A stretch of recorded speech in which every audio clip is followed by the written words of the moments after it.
வில்டர்னஸ்க்கு நடுவுல நான் கூட்டிட்டு 100 பேரை இந்த வில்டர்னஸ்க்கு நடுவுல நான் கூட்டிட்டு வந்து விட்டுருக்கேன். இப்போ ஹெல்ப் இங்க வர்றதுக்குள்ள எந்த டீம் இங்க இருக்காங்களோ அவங்க இந்த $250,000 பிரிச்சு எடுத்துப்பாங்க. ப்ளூ போட்டிருக்க டீம் ஃபுல்லா சர்வைவல் எக்ஸ்பர்ட்ஸ் இருக்கிற டீம். அப்புறம் ரெட் போட்டிருக்க டீம் ஃபுல்லா அமெச்சூர்ஸ். வில்டர்னஸ்ல இருக்க அவங்களுக்கு தகுதி இல்ல. ப்ளூ டீம் பேட்ஸ் எடுத்துக்கோங்க, இதை ஃபாலோ பண்ணுங்க. இது வரைக்கும் அதிகமா எவ்வளவு நாள் இருந்திருக்கீங்க? கிட்டத்தட்ட 3 மாசமா. சும்மா ஜாலிக்காகவா? ஆமா. Oh my gosh. இதுக்கு முன்னாடி எத்தனை பேர் கேம்பிங் வந்திருக்கீங்க? எத்தனை பேரால இங்க ஒரு மாசத்தை தாண்ட முடியும்? ஓ மை காட், அவங்களுக்கு ரொம்ப கஷ்டம். ப்ளூ டீமுக்கு அட்வான்டேஜ் இருக்குன்னு எனக்கு நல்லா தெரியும். சோ இதை ஆரம்பிக்கிறதுக்கு முன்னாடி ரெட் டீம் கிட்ட நான் சேலஞ்ச் பண்ண சொல்லியிருக்கேன். அவங்களுக்கு என்ன தேவையோ அது இந்த ஸ்டோர்ல இருந்து எடுத்துக்கலாம். அவங்க சர்வைவ் ஆகிறதுக்காக. ஓகே, என்ன பேக் பண்ணிருக்கீங்க? என்கிட்ட ரோப் இருக்கு. அப்புறம் நான் இதையும் எடுத்துட்டு வந்திருக்கேன். உண்மையிலேயே இவ்வளவு பெரிய வாட்டர் பேக்கெட் வாங்கிருக்கீங்களா? இல்லையா பின்ன.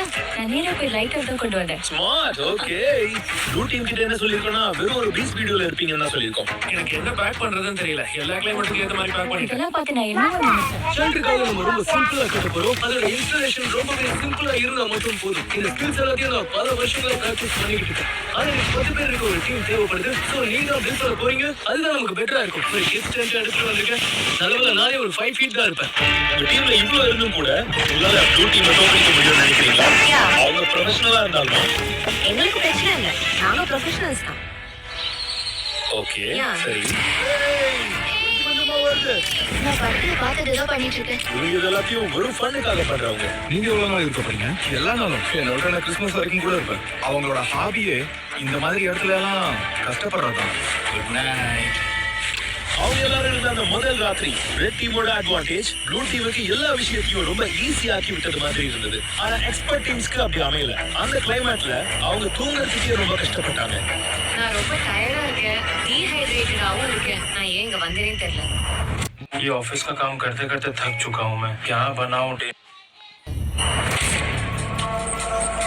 என்னால சுத்தமா தூங்க முடியல. தரப்புல ஈரமாவும் ஜில்லுன்னு இருந்துச்சு. இந்த சேலஞ்ச் விட்டு வெளியே போறதுக்கான ஒரே வழி நீங்க ஃபிளாரை லைட் பண்ணி ரெஸ்க்யூ பண்ற வரை வெயிட் பண்ணுங்க. எங்களோட ஃபர்ஸ்ட் பர்சன் இப்போ டேப் அவுட் பண்ணிருக்காரு. ஒண்ணு போச்சு, இன்னும் 49 இருக்கு. ஆனா போறது அவர் மட்டும் இல்ல. சாரி गाइस, எனக்கு 66 வயசாகுது. எனக்கு டபுள் நீ ரீப்ளேஸ்மென்ட் பண்ணிருக்காங்க. So sorry. இதுல நம்ப முடியாத விஷயம் என்னன்னா அவங்க ரெண்டு பேருமே எக்ஸ்பர்ட் டீமை சேர்ந்தவங்க. அதே சமயம் ரெட் டீம் அவங்க ரிசோர்சஸ் எல்லாம் யூஸ் பண்ணி வெளியே நிம்மதியா தூங்கிட்டு இருந்தாங்க. இன்னைக்கு மார்னிங் ரொம்ப அழகா இருக்கு. சன்ஷைனும் வந்திருக்கு. நீங்க இருக்கிறது கொடுத்து வச்ச மாதிரி இருக்கு. இந்த வெளி உலகத்துல இருந்து ஒரு பிரேக் கிடைச்சது நல்லா இருக்கு. அதே சமயம் எக்ஸ்பர்ட்ஸ் அவங்க ஷெல்டரை ஃபிக்ஸ் பண்ணியா ஆகணும்னு முடிவு பண்ணாங்க. ஏன்னா அவங்க டீம்ல இன்னும் நிறைய பேரை இழக்க வேண்டிய சூழ்நிலை வரும். இந்த ஷெல்டர்ஸ் எல்லாத்தையும் நம்ம வெறும் குச்சி வச்சு மட்டும் பண்ணக்கூடாது. அது மேல இலைகளை போடணும். அது ரொம்ப நல்ல திக்கா இருக்கும். ஸோ அதுக்காக நம்ம எல்லாரும் சேர்ந்து வேலை பார்க்கணும். உங்க வேலையெல்லாம் உங்களுக்கு மழை வந்ததுக்கு அப்புறம் உங்களை ட்ரைவ் நீங்க 3 பேரும் நல்லா தூங்குறீங்களா?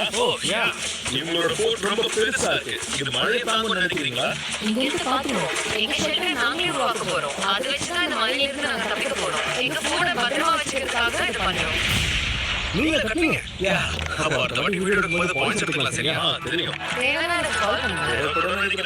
ஒரு பக்கம் எக்ஸ்பர்ட்ஸ் அவங்க கிட்ட இருக்கிற ரிசோர்ஸஸ் யூஸ் பண்ணிட்டு இருக்கும்போது அமெச்சர்ஸ் அவங்களோட அட்வான்டேஜஸை யூஸ் பண்ணி முன்னேறிட்டு இருந்தாங்க. இதுதான் நீங்க பண்ணிருக்கீங்களா? நீங்க யாரும் சாக மாட்டீங்கன்னு சத்தியம் பண்ணுங்க. நாள் பொறுமையா ராத்திரியை நோக்கி போகும்போது அமெச்சர்ஸ் எல்லாத்தையும் வேஸ்ட் பண்ணிட்டு இருந்தாங்க. அவங்க கஷ்டப்படுறாங்கன்னு தெரியும். எனக்கு வேஸ்ட் பண்ணிட்டு இருக்காங்க. அவங்க தாங்கவே மாட்டாங்க. ஆனா எக்ஸ்பர்ட்ஸோட ஹார்ட் ஒர்க் ஆல்ரெடி அவங்களுக்கு உதவி பண்ணிட்டு இருந்துச்சு. இங்க பாருங்க, சீசன் 4 விட இது ரொம்ப நல்லா இருக்குல்ல. இந்த ராத்திரி கம்ஃபர்டபுளா இருக்க போகுதுன்னு நினைக்கிறேன். பாப்போம். நாங்க இங்க ஒரு காட்டுக்கு நடுவுல இருக்கோம். ஆனா குழந்தைங்க மாதிரி தூங்கணும் தெரியுமா? அதுக்கு காரணம் ஒரு சூப்பரான ஷெல்டரை நாங்க பாமா ரெடி பண்ணிருக்கோம். ரெட்டினுக்கு பாத்தீங்கன்னா ஸ்லீப்பிங் பேக் இருக்கு, அப்புறம் டென்ட் இருக்கு, எங்களுக்கு இது இருக்கு. நீங்க நாங்க எதுவும் சாப்பிடாம சுத்திட்டு இருக்கோம். ஆனா நல்லா இருக்கு. திருப்பி ரோப் எடுப்போமா? எக்ஸ்பர்ட்ஸ் அவங்களோட நாள ஒரு நல்ல ரெஸ்ட்க்கு அப்புறம் ஃபுல் எனர்ஜியோட ஆரம்பிச்சாங்க. இதுதான் எதிர்பார்த்தேன். அதே நேரம் அமெச்சர்ஸ் அவங்களோட நாள் நினைச்ச மாதிரி அமையலன்னு வருத்தப்பட்டு இருந்தாங்க. அதுவும் வெறும் வயிற்றோட. உங்ககிட்ட ஏதாச்சும் ஸ்நாக்ஸ் இருக்கா? இதெல்லாம் நல்லா தான் இருக்கும். ரெட் டீம் ஃபர்ஸ்ட் 2 டேஸ்லயே அவங்க கிட்ட இருந்த எல்லா ஸ்நாக்ஸையும் சாப்பிட்டு தீட்டுட்டாங்க. ஸோ இப்போ இந்த எல்லாருக்கும் ரொம்ப பசிக்குது. இப்பதான் கொஞ்சம் கொஞ்சமா பசி இருக்க ஆரம்பிக்குது. அதனால நாங்க வெளியில போய் சாப்பாடு கிடைக்குதான்னு பார்க்க போறோம். அதே சமயம் வில்டர்னஸ் சர்வைவலை பத்தி பழக்கம் இருக்கிறதுனால ப்ளூ டீம் அவங்களுக்கு கொடுக்கப்பட்ட காட்டையே கிராசரி ஸ்டோரா மாத்திட்டாங்க. இப்போ நீங்க அதை எடுத்து கொஞ்சம் கொஞ்சமா சாப்பிடலாம். குச்சியை வச்சு ஒரு ஃபிஷ் டாப்பே கட்டியிருக்காங்க. அவங்க பக்கத்துல இருக்கிற ஏரியில அதை யூஸ் பண்ணிருக்காங்க. அதே நேரத்துல அமெச்சர்ஸ் அவங்களுக்கு கொடுக்கப்பட்ட ஃபிஷிங் கேஸை யூஸ் பண்ணாங்க. ஆனா அவங்களால குப்பையை தான் பிடிக்க முடியுது. 4th டேக்கு மேல அவங்களோட ஸ்நாக் சிச்சுவேஷன் இதுக்கு மேல பண்ணாங்க. இன்னும் நம்ம கிட்ட எவ்வளவு ஃபுட் இருக்குன்னு தெரியுமா? இதை நான் ஒரு நைட்டு ஃபுல்லா சாப்பிட போறேன். சரி போய் வேட்டையாடி பார்ப்போம். அவங்க பிளான் பண்ண அந்த பார்ட்டி 45 மினிட்ஸ் தாண்டதுனால இது என்னது? என்கிட்டயே ஒரு பிளான் இருந்தது. காட்டை சுத்தி நிறைய இடத்துல இந்த மாதிரி பழங்களை போட்டு வச்சிருந்தேன். அவங்க ஒழுங்கா மேனேஜ் பண்ணாங்கன்னா அவங்க சர்வை பண்றதுக்கு இதுவே போதுமானதா. இந்த காட்டுல தேடி பார்த்தா கிடைக்காத விஷயமே இல்லை. நம்ம தேடினாதான் அதெல்லாம் கிடைக்கும். இன்னைக்கு நைட்டு நம்ம நல்லா சாப்பிடுறோம். 2 டீமும் அவங்களோட ரேஷனை எடுத்து அவங்களோட சாப்பாட்டை சரி கட்டிட்டாங்க. இதை வச்சு நம்மளால கொஞ்ச நாள் சமாளிக்க முடியும்னு தான் தோணுது. ஆனா அதுக்கு நம்ம ஒண்ணா சேர்ந்து டீம் ஒர்க் பண்ணணும். அதுதான் முக்கியம். தொட்டு சண்டை போட்டுக்காமலே இருக்கணும். ஆனா ப்ளூ டீம் கிட்ட வேற பிளான் இருந்துச்சு. அவங்க கண்ட்ரோல் எடுத்துக்க கூடாது, ஃபுட்டுக்கு அடிச்சுக்க கூடாது. அப்படி ஒரு வேலை நடந்துச்சுன்னா அப்புறம் 1 வீக்கு நமக்கும் சாப்பாடு இருக்காது. நமக்கு மட்டும் இல்லை, யாருக்குமே இருக்காது. எக்ஸ்பர்ட்ஸ் அவங்களுக்கு கிடைச்ச பொருட்களை வச்சு ஒரு பெரிய டின்னரை குக் பண்ணி வச்சிருந்தாங்க. அதே நேரத்துல டென்ஷன் வர ஆரம்பிச்சு. எங்களால முடிஞ்ச பெஸ்ட்டை தான் நாங்க பண்ணிட்டு இருக்கோம். இது எல்லாருக்குமே பிடிக்குமான்னு எங்களுக்கு தெரியல. நீங்க சரியா கம்யூனிகேட் பண்ணலன்னா எங்களால எதுவும் பண்ண முடியாது. நாங்க இன்னும் கிளம்பிட்டோம். Good night. அவங்க ஷெட் எங்க இருக்கு செல்சி? ராண்டியோட சந்தேகம் இந்த போட்டியில ஒரு புது திருப்பு முனையை கண்டுபிடிக்க வச்சது. நோ வே, இது நிஜமா? உருளைக்கிழங்கு அது அவரோட ஓன் டீமே. இங்க பாருங்க, அவங்க போனதுக்கு அப்புறம் அவங்க ஷெட்ல இதான் நாங்க கண்டுபிடிச்சோம். அவங்க விட்டுட்டு போயிட்டாங்க. அவங்க குரூப்புக்கு சரியா கான்ட்ரிபியூஷன் பண்ணல. அவங்க போனதே நல்லதுதான். இதை இன்னொரு விதமா பார்த்தோம்னா நமக்கு ஆளுங்க இருந்தாகணும். அப்பதான் நம்ம வின் பண்ண முடியும். ராண்டி சொல்றது உண்மைதான். ஏன்னா காம்படிஷனோட முடிவுல எந்த டீமோட மெம்பர்ஸ் அதிகமா இருக்காங்களோ அவங்க $250,000 பிரிச்சு எடுத்துட்டு போவாங்க. நாம 5 பேர் எழுந்துட்டோம். சோ கவனிங்க, நம்மள யாரும் நாளைக்கு எலிமினேட் ஆக கூடாது. ஓகேவா? ராண்டி அவ்வளவு பேசியும் கூட இது வரைக்கும் நான் என் டீம்மேட்ஸை நம்பி எந்த கேம்லயும் நான் இறங்கினதில்லை. மார்க் அப்படி பண்ணாத. செல்ஃப் எலிமினேஷன்ஸ் தொடர்ந்துட்டே தான் இருந்துச்சு. அதனால ஆர்குமெண்ட்ஸும் உருவாச்சு. மத்தவங்களுக்கு என்ன வேணும் கூட நம்ம டிசைட் பண்ண முடியாதுல்ல. இங்க நம்ம 11 பேர் இருக்கோம். அதுல ஒருத்தருக்கு மட்டும் நம்ம கட்சி எப்படி நல்லா இங்க இருக்கும்? 50 சர்வைவலிஸ்ட் இருக்காங்க. அதுல கொஞ்சம் கண்ட்ரோல் ஃப்ரீக் இருக்காங்க. இன்னும் கொஞ்சம் பேர் நான் தான் சார்ஜ் எடுத்துக்கணும்னு இருக்காங்க. எனக்கு செட் ஆக நான் கிளம்புறேன். நான் போறேன். 5 நாள் தான் முடிஞ்சிருக்கு. ஆனா எக்ஸ்பர்ட்ஸ்ல ஆல்ரெடி 9 பேர் குறைஞ்சிட்டாங்க. சோ இந்த கேம்ல சர்வைவ் ஆகிறதுக்கு அவங்க இன்னும் மெனக்கெடணும்னு நினைக்கிறேன். உங்களுக்கு இன்னும் ஆப்பிள் கிடைக்கலன்னு எனக்கு தெரியும். ரெட் டீமோட இந்த ஸ்ட்ராட்டஜியால அவங்களுக்கு தேவையான ரிசோர்சஸ் கிடைச்சு அவங்களும் சர்வைவ் ஆயிட்டு இருந்தாங்க. ப்ளீஸ் ஒரு போடுதா நீங்க ஷேர் பண்ணிக்கோங்க. இப்போ அதான் தேங்க்யூ. நான் எப்போது எழுந்ததும் 6 முட்டைக்கு மேல சாப்பிடுவேன். ஆனா இப்ப ஒரு ஆப்பிள் தான் சாப்பிட்டு இருக்கேன். என்ன பண்றது? பணத்துக்காக தான். ஆனா மத்த எல்லாருக்கும் ஒரு ஆப்பிள் போதுமானதா தெரியல. சாப்பாடும் பத்தல, எனர்ஜி லோ ஆயிடுச்சு. ஹாய் கைஸ், ஃபஸ்ட்டு வந்துட்டு என்ன நான் இன்ட்ரோ பண்ணிக்கிறேன். என் பேர் வந்துட்டு கார்த்திக். ஆயிடுச்சு. ரொம்ப low ஆயிடுச்சு. எனக்கு இன்னைக்கு உடம்பே சரியில்லை. தலை பயங்கரமா வலிக்குது. எனக்கு ஒரு வீடே வாக்குல இருந்தா நல்லா இருக்கும். நீங்க எதுக்குடா பேசுறீங்க? இப்ப நானும் அதை தான் யோசிச்சுட்டு இருக்கேன். ஃபர்ஸ்ட் நாள் ரெட் டீம் அவங்களோட முதல் 6 எலிமினேஷன் சந்திச்சாங்க. இருக்கிறதுல எது ரொம்ப கஷ்டமா இருந்துச்சு? சாப்பாடுனா அப்புறம் வெயிலும் கூட பூச்சிகளும். பேசிக்கலி எல்லாமே சொல்றீங்க. சரி நீங்க என்ன பண்ணிட்டு இருக்கீங்க? இங்க நாங்க ஒரு மேன்ஷன் வச்சிருக்கோம். இதுல நாங்க ஒரு போக போக பரவாயில்ல. அது என்ன நாங்களே அட்ஜஸ்ட் பண்ண ஆரம்பிச்சோம்னு நினைக்கிறேன். ப்ரொஃபஷனல்ஸோட பார்க்கறப்ப உங்க ஷெல்டர் எப்படி இருக்குன்னு நினைக்கிறீங்க? 100% better நினைக்கிறேன். உங்களுக்கு இந்த மழை வரும்ல கவலை இல்லையா? ஏன்னா தண்ணி வந்ததுன்னா இந்த இடம் ஃபுல்லாவே எனக்கு தெரிஞ்சு மழை வராதுன்னு தான் தோணுது. எனக்கு நம்பிக்கை இருக்கு. இதெல்லாம் உங்களுக்கு பழகின விஷயம் போல. என்ன நீங்க சொல்லி பாருங்க, நீங்க அப்படிலாம் சொல்லாதீங்க. எங்களுக்கு பயமா இருக்கு. ப்ரொஃபஷனல்ஸோட கம்பேர் பண்றப்போ உங்க எக்ஸ்பீரியன்ஸ் எப்படி இருக்கு? எனக்கு தெரிஞ்சு அதுல நிறைய பேர் வீட்டுக்கு போயிருப்பாங்க. அங்க இருக்கிற எல்லாரும் எக்ஸ்பர்ட்ஸ்னா கண்டிப்பா அவங்க ஒருத்தருக்கு ஒருத்தர் முட்டிக்கிட்டே தான் இருக்க போறாங்க. அவங்க சொன்னதுதான் சரின்னு சொல்லுவாங்க. அவங்க சொன்ன மாதிரி தான் நடந்துச்சு. நாம இன்னைக்கு சாப்பிடக்கூடாது. ஏன்னா இதை வச்சு 50 பேருக்குலாம் கொடுக்க முடியும். இது ஒரு கம்யூனிட்டியோட சாய்ஸ். அதனால நம்மளாம் கடைசி வரைக்கும் போய் ஆகணும்ல.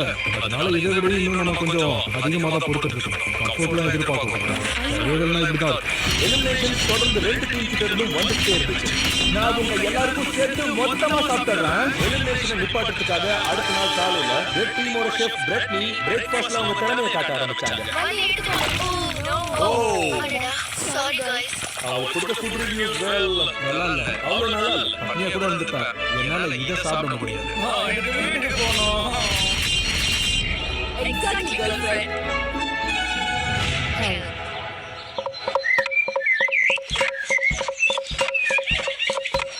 பல நாள் டென்ஷனுக்கு அப்புறம் ப்ளூ டீம் அவங்களோட மார்னிங்கை உற்சாகமா ஆரம்பிச்சாங்க. ஆனா இந்த ட்ரம்ஸால கூட அவங்களுக்குள்ள இருக்கிற சண்டையை நிப்பாட்ட முடியல. சமைக்கிறதுக்கு முன்னாடி கவுண்டரை க்ளீன் பண்ணி வச்சிருக்கீங்களா? ஓகே இங்க நம்ம கொஞ்சம் பேசி முடியும். இல்ல நான் போறேன். இல்ல நீங்க இருந்து கவனிக்க. நான் என்ன பண்ணணும்னு நீங்க சொல்லாதீங்க. ஒரு டீமுக்குள்ள இருக்கிறது எனக்கு ரொம்பவே கஷ்டமா தான் இருக்கு. அவங்க யாரும் நான் சொல்றதை கேட்க தயாராகவே இல்லை. அதனால மறுபடியும் நிறைய எலிமினேஷன்ஸ் தான் வந்துட்டு இருந்துச்சு. ஒரு மனசு வரல, நான் கிளம்புறேன். ஒரு பக்கம் ரெட் டீம் எங்ககிட்ட ஃப்ரூட்ஸ் இல்ல, அதனால பிரேக்ஃபாஸ்ட் சுத்தமா இல்ல. பிரேக்ஃபாஸ்ட் இல்லாத காரணத்தினால ரெட் டீம்ல இருந்து இன்னும் 2 பேர் வெளியே போனாங்க. ஏய் வேணா அப்படி பண்ணாத. நான் milkshake ரொம்ப மிஸ் பண்றேன். எனக்கு கண்டிப்பா இப்போ ஒரு milkshake வேணும். ஆப்போசிட் டீம்ல யார் இருக்காங்கன்றது தெரியாதனால இந்த வீடியோ முடிகிற வரைக்கும் உங்களுக்கும் அது தெரியாது. இப்ப நம்ம பண்ண போற இந்த விஷயம் இந்த வீடியோவை தலைகீழா மாத்த போகுது. Oh my gosh. என்னாச்சு? என்ன பாத்த? அது ஜிம்மியா? ஓ தேங்க் காட். ஆனத்தை உடனே தூக்கி போடு. கொஞ்சம் கீழே போடுறது. Delivery special delivery.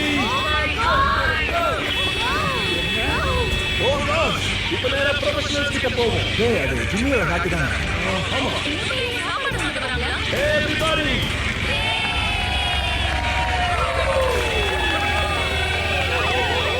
இதுக்கப்புறம் அவங்க டீமா வேலை செய்ய போறாங்களா இல்ல இதனால அழிச்சு போறாங்களாங்கிறத நம்ம காத்துக்கிட்டு பார்ப்போம். எந்த போட்டுக்கு? ரெண்டு டீமுக்குமே 50 cans of food இருக்கு. எந்த டீம் என்கிட்ட 72 ஹவர்ஸ்ல ஓபன் பண்ணாத அதிக சான்ஸ் கொடுக்கறாங்களோ அவங்களுக்கு ரிவார்ட். ஒருவேளை 2 டீமும் டை ஆயிடுச்சுனா 2 பேருக்குமே எதுவுமே கிடையாது. ரெண்டு டீமும் ஜெயிக்காது. நம்ம எல்லாத்தையும் சாப்பிடலாம். ஆனா விஷயம் என்னன்னா அவங்க பொறுத்தவரைக்கும் நம்ம பசியில இருக்கோம்ல, நம்ம சாப்பிடுவோம் தான் அவங்க நினைப்பாங்க. நம்ம வீட்ல இந்த பேச போறீங்களாமா? மொத்தமா பொறுத்துக்கலாம். நம்ம அதை ஒழுங்கா பண்ணணும். யாரும் தொடக்கூடாது, யாரும் திருத்தமா வரக்கூடாது. சரி, நீங்க என்ன கேளுங்க. நாம இதை தொடக்கூடாது. ஏன்னா 72 hours தேவையான ரேஷன் நம்ம கிட்ட இருக்கு. ஒண்ணே ஒண்ணு கொடுக்குறியா? No, ma'am. பாத்துக்க மறைச்சிட்டு போறோம். நாங்க கொஞ்சம் பேர் அங்க போக முடியும். ரொம்ப ஸ்ட்ரெஸ் ஆகுது. நான் இங்க பொறுமையா தான் இருந்தேன். இதனால சில பேர் இங்க இருந்து ஓடிவாங்களா கேட்டீங்கன்னா எனக்கும் அப்படிதான் தோணுது. நீங்க சான்ஸ் கரெக்டாக போடாததுனால கண்டிப்பா போறதுக்கு வாய்ப்பு இருக்கு.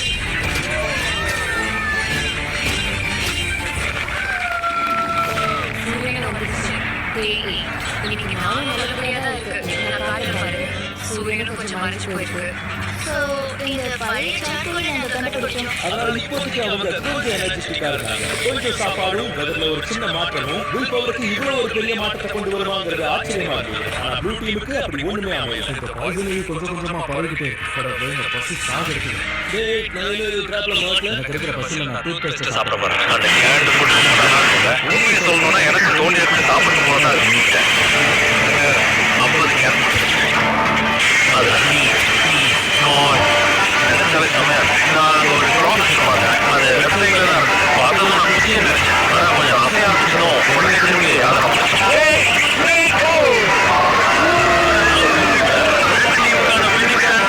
கொஞ்சமா ஷிஃப்ட் ஆச்சு.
அதுக்காக தான் நான் இவ்வளவு எஃபெக்ட் போடுறேன்.